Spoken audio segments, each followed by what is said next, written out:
오늘 함께 읽으실 하나님의 말씀은 요한복음 5장 1절로부터 18절까지 말씀입니다. 요한복음 5장 1절로부터 18절 말씀. 우리 다 한 목소리로 읽겠습니다. 그 후에 유대인의 명절이 되어 예수께서 예루살렘에 올라가시니라. 예루살렘에 있는 양문 곁에 히브리 말로 베데스다라는 못이 있는데 거기 행각 5이 있고 그 안에 많은 병자, 맹인, 다리 저는 사람, 혈기 마른 사람들이 누워 물의 움직임을 기다리니 이는 천사가 가끔 못에 내려와 물을 움직이게 하는데 움직인 후에 먼저 들어가는 자는 어떤 병에 걸렸든지 낫게 되밀어라. 거기 38해 된 병자가 있더라. 예수께서 그 누운 것을 보시고 병이 벌써 오래된 줄 아시고 이르시되 네가 낫고자 하느냐?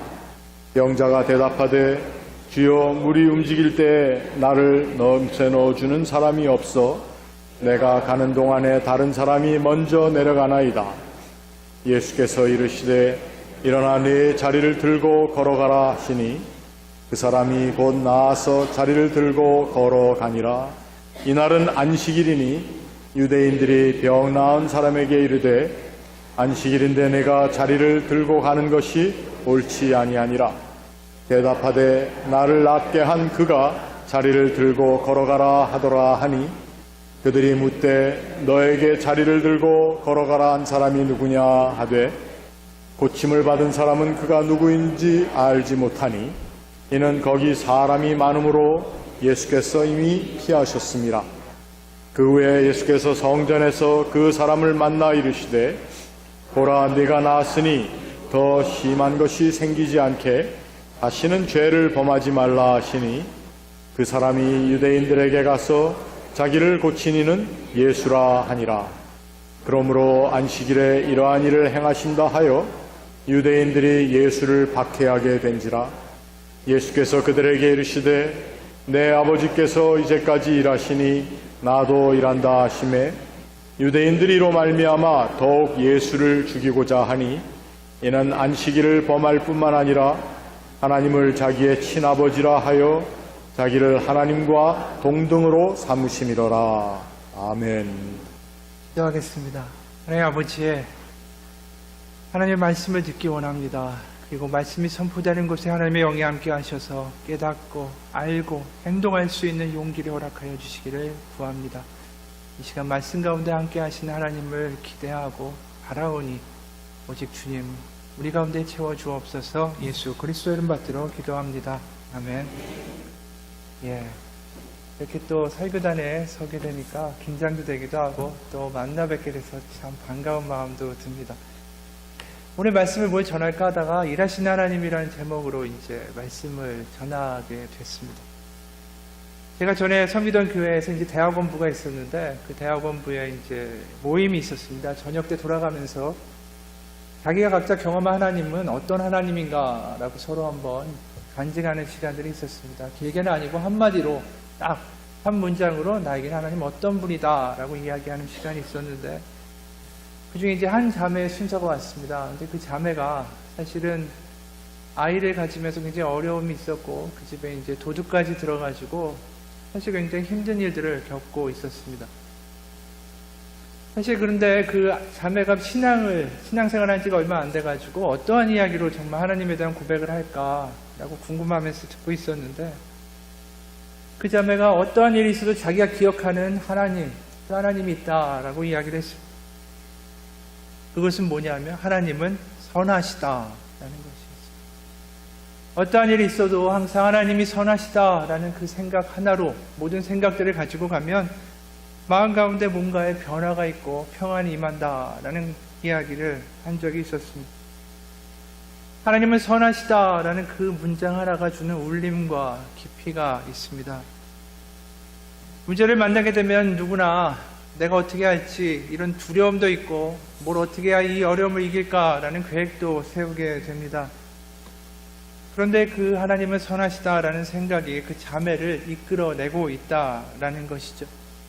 오늘 본문에도 우리가 기억할 만한 하나님의 한 모습이 등장합니다. 그것은 바로 일하시는 하나님이라는 것입니다. 오늘 본문에는 예수님이 병자를 고치신 날이 안식일이었다라고 이야기를 합니다. 안식일이 어떠한 날인지 우리가 모두 익히 잘 알고 있습니다. 유대인들이 율법으로 철저하게 지키던 날이었습니다. 율법에는 안식일날 행하면 안 되는 39가지의 그런 덕목, 계명들이 있었고 또 그와 유사한 일도 절대로 안식일에는 하면 안 되었습니다. 그 39가지에게는 대략 이러한 것들이 들어있었습니다. 쟁기질, 씨 뿌리기, 추수, 추수단 묶기, 타작, 도리개질, 곡식짓기, 채질, 방아질, 반죽, 빵 굽기, 양털 깎기, 표백, 재료 배합하기, 염색하기, 씨 뽑기, 방적하기, 천짜기, 물건을 치우는 것, 매듭 짓기, 매듭 풀기, 바느질 등등 이렇게 39가지의 그런 항목들이 있었습니다. 어떻게 보면 안식일에 이렇게 자세하게 모든 것들을 다 나열해 놓고 이것을 꼭 지켜야 한다라는 것이 왜 이렇게 안식일에 그러한 것들에 집착을 하게 됐을까라는 생각이 들게 됩니다. 사실 하나님이 그날을 안식일을 거룩하게 하였다라는 것이 창세기 2장 3절에 우리가 알고 있는 것처럼 분명하게 등장하긴 합니다. 하나님이 그 일곱째 날을 복되게 하사 거룩하게 하셨으니 이는 하나님이 그 창조하시며 만드시던 모든 일을 마치시고 그날에 안식하셨습니다. 그리고 사실 굉장히 중요한 십계명에도 이 안식일에 대한 내용이 나와 있음을 우리는 알게 됩니다. 출애굽기 20장에 이렇게 기록을 하죠. 안식일을 기억하여 거룩하게 지키라. 엿새 동안은 힘써 내 모든 일을 행할 것이나 일곱째 날은 내 하나님 여호와의 안식일인즉 너나 내 아들이나 내 딸이나 내 남종이나 내 여종이나 내 가축이나 내 문 안에 있는 객이라도 아무 일도 하지 말라. 이런 하나님의 명령이 있었기 때문에 안식일을 지키기도 하지만 동시에 이 안식일이 거꾸로 유대인의 정체성을 유지해주는 굉장히 중요한 계기가 되기도 합니다. 그 남유다가 패망하고 유대인들이 바벨론에 끌려가게 됐을 때 그 이방 민족들, 특히 그 강대한 바벨론 사람들과 같이 살아가면서 유대인이라는 정체성이 얼마든지 없어질 수 있었습니다. 하지만 그들을 지탱해 준 것은 무엇이냐 하면 바로 안식일이었습니다. 다른 사람들이 다 일을 할 때 바로 유대인들은 모여서 하나님을 기억하는 그 안식일을 지켜냈습니다. 어떻게 보면 안식일이 유대인을 지켜낸 셈이라고도 할 수 있을 것입니다. 우리가 미국에 살지만 주일마다 한인교회에 모여서 예배하고 같이 한국 음식을 먹고 한국말로 대화하면서 우리가 한국인이다 라는 것을 기억해내는 것과 어떻게 보면 동일한 것이다 라고도 볼 수 있을 것입니다. 그러게 오늘 본문에 나와 있는 유대인들은 안식일에 대한 이야기에 굉장히 집착하게 된다라는 것이죠. 안식일을 어떻게든 지켜내야만 자신들의 정체성을 확보할 수 있는 길이었기 때문에 그렇습니다. 그런데 그 안식일을 잊어버린다, 안식일을 허문다, 안식일의 계명들을 부수어뜨린다 라는 것은 그들의 존재 자체를 위협하는 행동이 될 수밖에 없었습니다. 그런데 그 안식일에 예수님이 병자의 병을 고치시게 됩니다. 쉬어야 하는 날, 이른바 율법이 그러한 일들을 하기 시작하신 것이죠. 유대인들이 흥분하게 됩니다. 15절부터 18절 이렇게 기록을 합니다. 그 사람이 유대인들에게 가서 자기를 고친 이는 예수라 하니라. 그러므로 안식일에 이러한 일을 행하신다 하여 유대인들이 예수를 박해하게 된지라.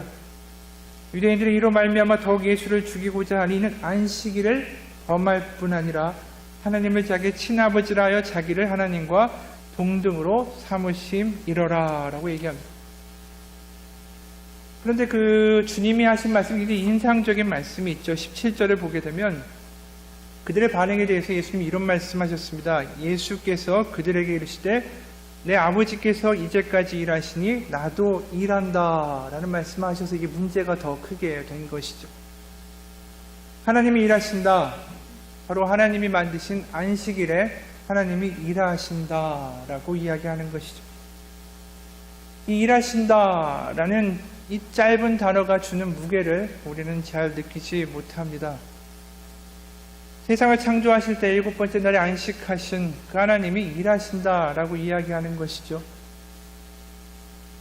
창세기 2장 2절에 하나님이 그가 하시던 일을 일곱째 날에 마치시니 그가 하시던 모든 일을 그치고 일곱째 날에 안식하시니라. 그런데 그 하나님이 일하고 계시다라고 이야기하는 것입니다. 창세기에서 보게 되면 3장에 우리가 알고 있는 그 아담이 이제 범죄를 짓게 되고, 그러면서 하나님이 아담에게 이런 말씀하셨습니다. 아담에게 이르시되 내가 내 아내의 말을 듣고 내가 내게 먹지 말라 한 나무의 열매를 먹었은즉 땅은 너로 말미암아 저주를 받고 너는 내 평생에 수고하여 그 소산을 먹으리라. 네가 흙으로 돌아갈 때까지 얼굴에 땀을 흘려야 먹을 것을 먹으리니 내가 그것에서 취함을 입었음이라. 너는 흙이니 흙으로 돌아갈 것이니라 하시니라. 이 구절들을 보게 되면 하나님은 안식일에 저 멀리 계시고 이제 범죄한 인간은 이 땅에서 노동하면서 그렇게 살아가야 할 운명처럼 비춰지기도 합니다. 그런데 예수님이 이 말씀하시는 거죠. 하나님이 일하신다. 그래서 나도 일한다. 여기 일한다라고 쓰인 그 헬라어 단어가 있습니다. 에르가소마이라는 헬라어인데 이것이 어떻게 보면 그냥 단순히 일한다라는 뜻이 아니라 노동의 의미를 담고 있습니다. 손으로 수고로 일을 한다라는 의미가 담겨 있다라는 것이죠.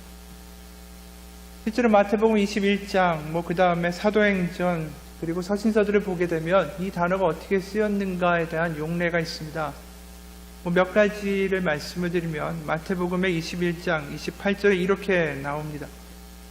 그러나 너희 생각에는 어떠하냐? 어떤 사람에게 두 아들이 있는데 맏아들에게 가서 이르되 얘 오늘 포도원에 가서 일하라. 거기에 나와 있는 일하라 라는 단어가 바로 이 단어입니다. 사도행전 18장 3절에 보면 바울이 브리스길라와 아굴라를 만나게 돼서 같이 함께 일을 하며 생업으로 천막을 만들었다라고 할 때도 거기에 역시 이 일하다라는 동일한 헬라어 단어가 쓰이고 있습니다. 데살로니가 전서에는 더 구체적으로 나옵니다. 보면 너희 아무에게도 폐를 끼치지 아니하려고 밤낮으로 일하면서 라고 바울이 기록을 하고 있죠. 4장 11절에 보면 조용히 자기 일을 하고 너희 손으로 일하기를 힘쓰라 라고 이야기합니다. 이 단어가 가진 이미지가 무엇일까? 그냥 단순히 일한다 라는 뜻이 아니라 수고로운 일을 하고 땀을 흘리고 노동을 한다 라는 의미가 담겨 있다라는 것입니다. 하나님이 안식일날 일하신다라는 것도 사실 굉장히 충격적인 일일 뿐 아니라 거기에 쓰인 단어가 굉장히 충격적이다라는 것이죠.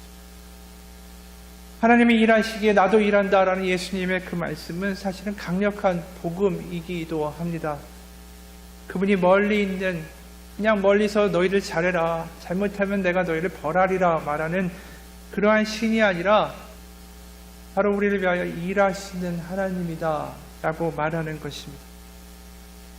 안식일 거룩하게 지켜라 하면서 성전 안에서 고결하게 계신 하나님이 아니라 바로 우리가 보게 되는 하나님은 이 땅에 나타난 예수 그리스도 안에 나타나는 하나님의 모습입니다. 바로 제자들과 함께 계신 예수님이 바로 그 눈앞에서 같이 잠도 못 이룰 때가 있었고 밤새 기도해야 됐고 병자들을 고치시고 땀 흘리며 수고하며 노동하며 그렇게 지내는 하나님의 모습, 그것이 일하시는 하나님의 모습이었습니다. 우리가 믿는 하나님은 바로 그런 분이다라는 것이죠. 그의 아들, 바로 하나님의 아들 예수 그리스도는 심지어 십자가에 못 박혀서도 옆에 못 박힌 강도를 구원하십니다. 끝까지 그 수고를 마다하지 않으시고 끝까지 일하고 끝까지 땀 흘리는 하나님, 바로 그 예수님을 보고 사람들은 하나님이 어떤 분인가 라고 깨달아야만 했습니다. 그러나 여전히 그들이 믿는 하나님, 유대인들이 믿는 하나님은 그런 분이 아니라는 것이죠. 바로 이 땅에 우리를 위하여 일하시고 지금도 같이 우리와 함께 하시기 원하시는 하나님의 사랑과 자비와 열정을 그들이 보지 못했습니다. 그저 안식일을 지켜내는 것에만 그들의 삶이 집중되어 있었다라는 것이죠. 우리는 어려운 일을 당할 때 하나님이 일을 하시지 않는다, 왜 나를 돌아보시지 않는가라고 생각하게 됩니다. 하나님이 일하시지 않는다라고 느껴질 때도 있을 수가 있습니다. 그 2차 세계대전 유대인 수용소에서 엘리에셀 버코비츠라는 사람이 이제 겪은 일을 적은 책이 있습니다.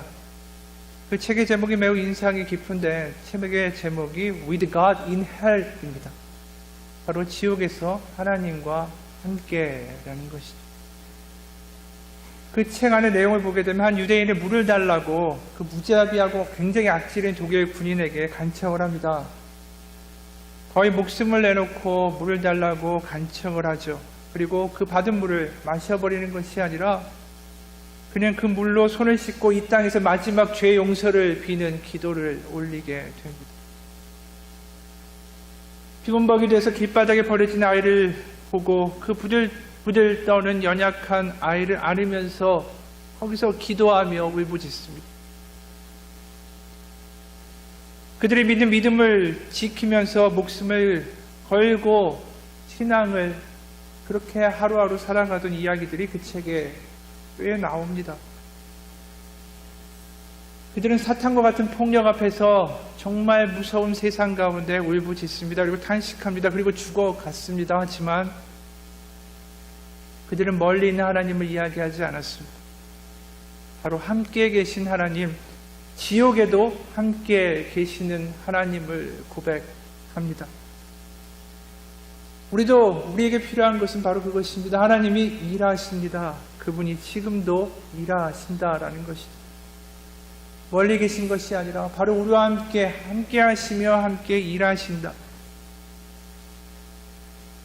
바로 그 예수님이 이 땅 가운데 오셔서 유대인들에게 하신 말씀이 그것이죠. 세상에 못 알아보고 세상에 뭐라고 할지라도 나는 아버지께서 일하시니 나도 일한다. 사실 그 일이 우리가 복음서를 더 읽다 보면 그 일의 내용이 무엇인지를 알게 됩니다. 그 일은 바로 십자가의 고통이었고 그 일은 죽음의 길이었다라는 것입니다.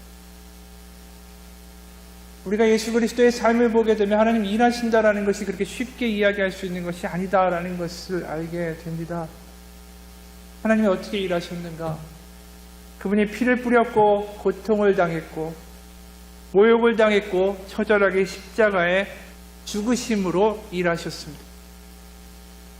우리가 보게 되는 십자가, 바로 사람을 만드시고 보기에 좋았더라를 그렇게 반복하며 감탄하시던, 그렇게 좋아하시고 기뻐하셨던 하나님이, 그리고 안식일을 만들고 쉬셨던 하나님이 바로 저 십자가에 보면 우리의 고통과 우리의 어려움과 우리의 눈물 가운데 세상으로 뛰어들어오셨다라는 것을 이야기하고 있습니다.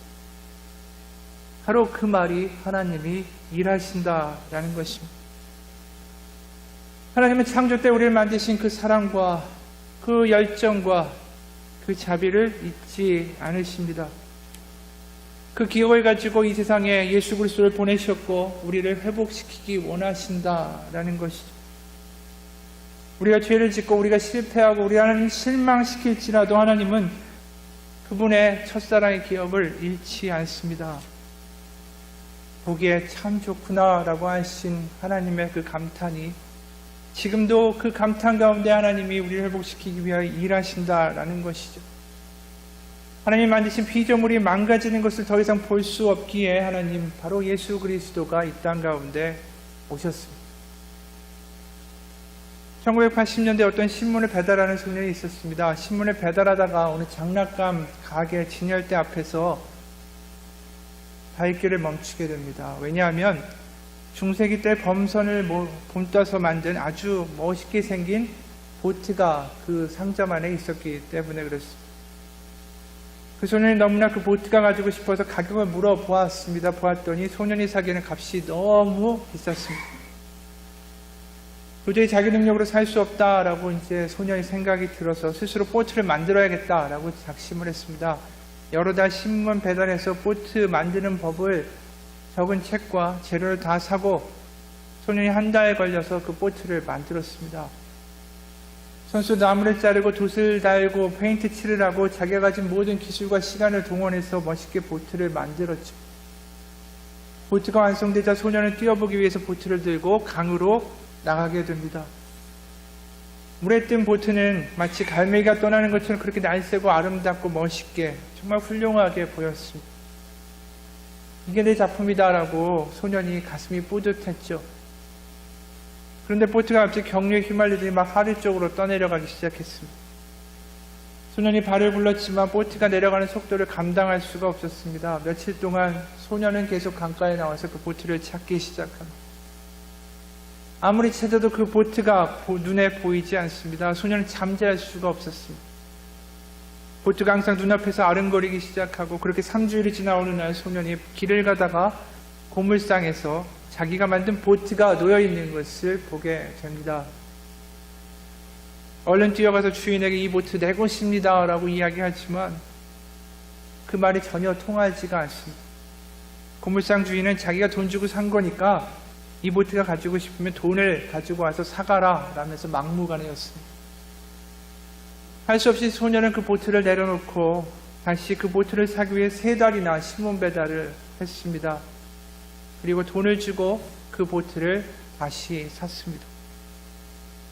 보트를 다시 사오던 날 소년은 그 보트를 얼굴에 비비면서 이렇게 말했습니다. 내 사랑하는 보트야, 내가 2번 널 샀지. 왜냐하면 처음에 내가 너를 만들었고 2번째는 내가 다시 샀기 때문이지.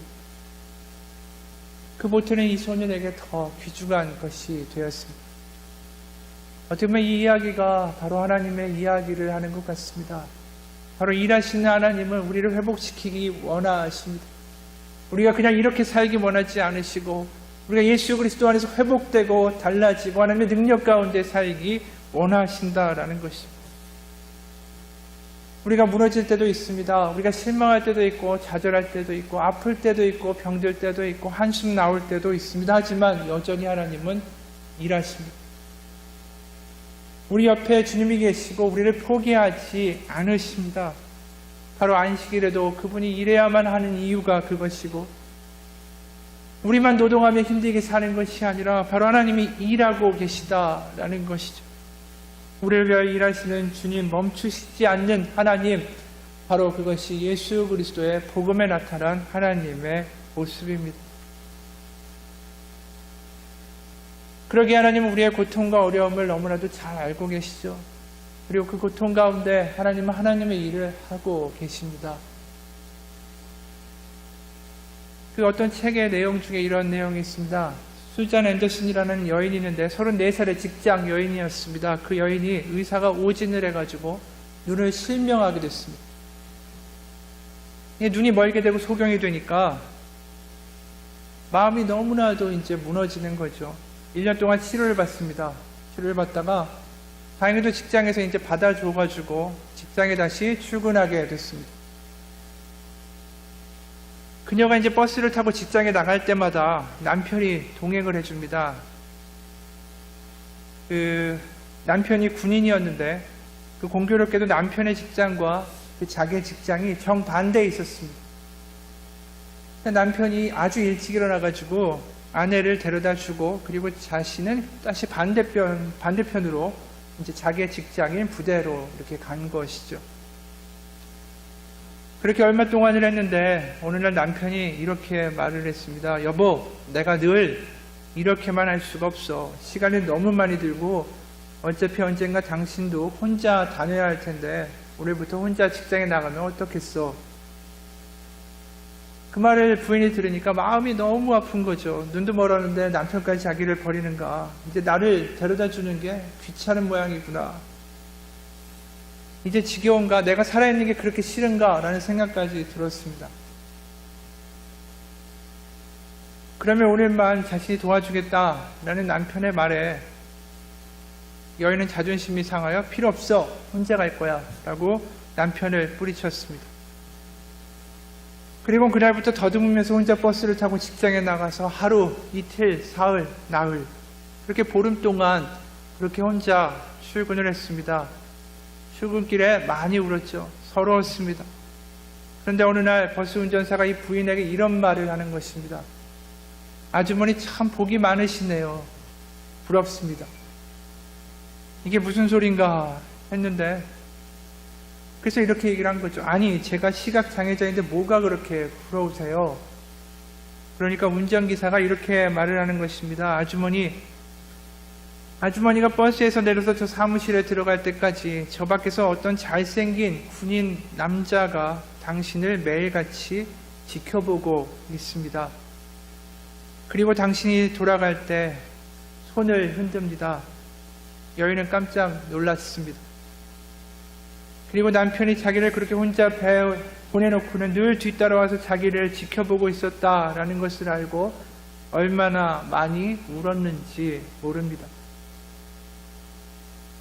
우리도 마찬가지죠. 우리의 눈에 보이지 않고 때로는 우리가 실망한다라고 이야기하고 하나님 어떻게 그럴 수 있느냐라고 있을 때도 하나님은 우리를 위하여 일하고 계시다라는 것입니다. 로마서 5장 8절에 이렇게 분명하게 이야기하죠. 우리가 아직 죄인 되었을 때 그리스도께서 우리를 위하여 죽으심으로 하나님께서 우리에 대한 자기의 사랑을 확증하셨느니라. 우리의 눈앞에 보이는 것이 다가 아닙니다. 하나님은 분명히 일하고 계시다라는 것을 믿는 것이 믿음입니다. 옆에 사람의 말에, 주의 환경에, 사람들의 눈빛 가운데 너무나도 가볍게 흔들거리는 우리의 모습이 아니라 보이지 않지만 일하시는 하나님을 믿는 것, 그것이 믿음이다라는 것이죠. 이사야 49장 14절을 보게 되면 남유다가 주변 민족에게 처절하게 도륙을 당합니다. 고생하고 신음할 때 이런 탄식을 하게 되죠. 오직 시온이 이르기를 여호와께서 나를 버리시며 주께서 나를 잊으셨다. 주께서 나를 잊으셨다. 나를 잊으셨다라는 그 한탄이 얼마나 가슴 아픈 말입니까? 그분이 답이 없다라는 것이죠. 그런데 그 다음에 이어지는 구절에서 하나님이 이렇게 말씀하십니다. 15절에 보면 여인이 어찌 그 젖먹는 자식을 잊겠으며 자기 태에서 난 아들을 긍휼히 여기지 않겠느냐. 그들은 혹시 잊을지라도 나는 너를 잊지 아니할 것이다. 내가 너를 내 손바닥에 새겼고 너의 성벽이 항상 내 앞에 있나니. 하나님은 자기가 자기 태에서 그들을 낳았고 손바닥에 새겼다라고 이야기하십니다. 그들이 겪는 고통을 같이 느끼셨다라는 거죠. 그들의 고통 가운데 같이 함께 하신 하나님 18절에 이어서는 이렇게 말씀하십니다. 너의 눈을 들어 사방을 보라. 그들이 다 모여 내게로 오느니라. 나 여호와가 이르노라. 내가 나의 삶으로 맹세하노니 내가 반드시 그 모든 무리를 장식처럼 몸에 차며 그것을 띠기를 신부처럼 할 것이라. 내가 나의 삶으로 맹세한다 라고 얘기하시죠. 하나님이 무슨 삶이 있으실까? 하지만 우리는 예수 그리스도의 삶을 보게 됩니다. 바로 십자가에 예수 그리스도의 생명을 걸고 하나님이 약속하셨습니다. 우리가 보이지 않고 느껴지지 않아도 하나님 일하신다. 바로 그 십자가를 볼 때마다 우리는 그것을 기억해야 한다라는 것이죠. 지금도 일하신 하나님의 약속이 십자가를 향하여, 십자가를 통하여 우리 가운데 말씀하고 계시다라는 것입니다. 마지막으로 한 가지 이야기만 하고 마치고자 합니다. 그 인도에서 16년 동안 선교를 하신 선교사님이 있습니다. 연세도 60세가 넘었고 그분이 이제 한국을 방문했다가 인도로 떠나야 되는데 그 한 달 전에 쓰신 글입니다. 제목은 내가 인도로 되돌아가야 할 이유를 찾지 못했다입니다. 한 달 동안의 모국 방문을 마치고 인도 선교지로 들어가기 하루 전날 새벽 기도의 시간, 이제 인도로 돌아가야지 하고 마음을 가다듬고 기도를 시작하는 순간 갑자기 전혀 생각하지도 않은 두려움이 나를 짓눌렀다. 인도라 생각하니 모든 것이 아찔해진다. 인도의 여름, 뜨거운 태양 아래 먼지 쌓인 시골길을 걷기에는 나의 건강이 이제 너무 약한 듯하다. 에어컨이 고장난 선교집 차를 타고 산골을 치닫기에는 이제 너무 버거울 것 같다. 무면허 운전사가 몰던 차에 부딪혀 피투성이가 된 채 몸을 가르지도 못하고 길바닥에 내동댕이 쳐 있던 그때, 그날따라 굳은 장마비는 왜 나의 마음을 그토록 서글프게 적시었는지 생각할수록 인도는 무서워진다. 내가 왜 그것으로 다시 돌아가야 하나? 나는 한때 낯선 인도 땅을 마치 정든 고향길 걷듯이 아무 두려움 없이 다녔다. 그런데 지금 엉뚱한 생각이 나의 마음을 사로잡는다. 그래, 인도로 돌아가지 않아도 돼. 엉뚱한 물음들이 쉬지 않고 솟아난다. 내가 반드시 인도로 돌아가야 할 이유가 없지 않은가? 깊이도 알 수 없는 구렁텅이와 같은 힌두교와 씨름하며 숲속에 빽빽히 들어선 나무처럼 앞길을 가로막는 인도 정부와 힌두교의 열심 당원들을 해치고 힘들여 그 땅에 돌아갈 이유가 도대체 뭐지? 인도 땅을 벗어나는데 걸림돌이 될 만한 것들을 하나씩 하나씩 떠올려 본다. 가족들이 떠오른다. 선교사, 가족이라는 명분, 난 이미 그런 명분이나 명성이라는 것과 담을 쌓은 지 오래거든. 인도에 남아있는 아내 걱정할 거 없어. 전화 한 통이면 언제든지 쉽게 돌아올 수가 있지. 아이들, 그들은 선교지에서 겪을 것 다 겪고 고등학교 마치고 이미 한국에 들어와 있지 않은가. 인도에 이미 뿌려놓은 사역들은 어떻게 할 거냐고. 걱정할 거 없지. 그 모든 것들은 언제든지 떠날 준비가 되어 있지 않은가. 신학대학을 설립한 거, 학장이란 자리, 그거 얼마든지 버릴 수가 있어. 오히려 무거운 짐을 벗는 홀가분함이 더할걸. 개척해놓은 교회들은 어떡하느냐고. 이미 세워둔 목회자들이 잘 이끌고 나갈 거야. 복잡했던 생각이 하나하나 정리가 되는 듯 했다. 그리고 마음도 평안해지는 것 같다. 주님께 기도했다. 아무래도 그분의 확답을 받아야만 할 것 같았다. 주님, 이제 인도로 돌아가지 않아도 되죠? 주님 한마디만 그렇다고 말씀해 주세요. 내가 인도에 들어갈 이유가 없다. 그만하면 잘했다라고 말씀해 주세요. 그런데 주님이 엉뚱한 질문을 던져 오셨다. 네가 정말로 인도로 돌아갈 이유가 없다라고 생각하느냐? 정녕 그 땅을 떠나고 싶으냐? 그래, 네 마음대로 생각하고 쉽게 떠날 수도 있겠지. 그렇다면 좋다. 네가 인도를 떠난다면 나도 인도를 떠나랴. 나는 깜짝 놀랐다. 전혀 생각하지도 않은 질문이었다. 그리고 계속 속사포처럼 물으셨다. 네가 인도를 떠난다 해도 내가 인도를 떠날 것 같으냐? 내가 인도에서 더 이상 일하지 않을 것 같으냐? 순간 아찔했다. 정신이 번쩍 들었다. 나는 아무 대답을 할 수가 없었다. 예수님이 인도를 포기하시지 아니하심을 알았다. 그런데 내가 인도를 포기한다. 생각이 여기에 다다르자 나는 큰 목소리로 부르짖었다. 하나님, 아닙니다. 그럴 수는 없습니다. 예수님이 떠나지 아니하시는 인도, 하나님이 버리시지 않는 인도를 제가 떠나지 않겠습니다. 그 순간에 강한 성령의 음성이 들려왔다. 네가 자신감이나 용감함 때문에 인도를 다시 밟아서는 안 된다. 네가 인도로 되돌아갈 단 한 가지의 이유는 하나님의 사랑을 받아야 할 수많은 인도의 영혼이 있기 때문이다. 내가 오직 그들을 사랑하고 또 사랑하고 그곳에서 일하기 때문이다. 갑자기 내 속 깊은 곳에 통곡이 터져나왔다. 주님, 제가 잘못했습니다. 주님, 아무 조건 없이 제가 인도로 들어가겠습니다. 하나님이 버리지 아니하시는, 주님이 일하시는 그 땅과 그 땅의 영혼들, 그들을 사랑하기 위하여 돌아가겠습니다. 하나님께서 일하시는 그 땅을 다시 밟겠습니다. 나는 예수님을 처음 나의 주님으로 모시며 감격하며 황소 같은 목소리로 기도하며 뜨거운 눈물로 교회 바닥을 적시던 그 기도를 다시 올릴 수가 있었다. 이것이 그분의 고백의 내용이었습니다. 저도 점점 신앙이 자라가고 달라지면서 더 와닿게 되는 것은 놀라운 기적이 아니라 지금도 일하시는 하나님의 사랑과 수고입니다. 떼쓰는 신앙, 나의 모든 것, 내가 원하는 것을 들어달라고 하는 신앙이 아니라 지금도 어려운 가운데 수많은 선교지와 고통에 처한 가정들과 재정적인 문제 때문에 탄식하는 그 가정들 가운데도 하나님 일하시는 그 하나님의 수고와 사랑이 더 마음에 와닿습니다. 기적의 하나님도 좋지만 십자가를 위해서 바로 우리를 위하여 수고하시고 일하시고 지금도 우리를 위하여 뜨겁게 일하시는 하나님이 더 좋아지게 됩니다.